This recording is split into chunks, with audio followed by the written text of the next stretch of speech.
Hello, welcome to Simple Answers. I'm your host Jason. In this video, I'll be showing you how to use front flash on Snapchat Android. First, let's go into Snapchat. Once in the app, in the top right hand corner, you will see an icon like a Z.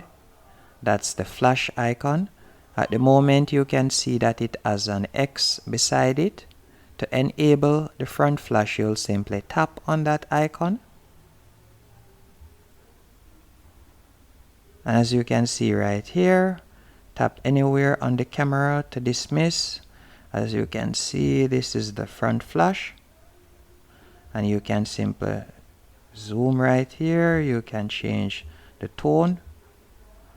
There are numerous options you can choose from. Then you'll simply tap on the circle like you'll normally do.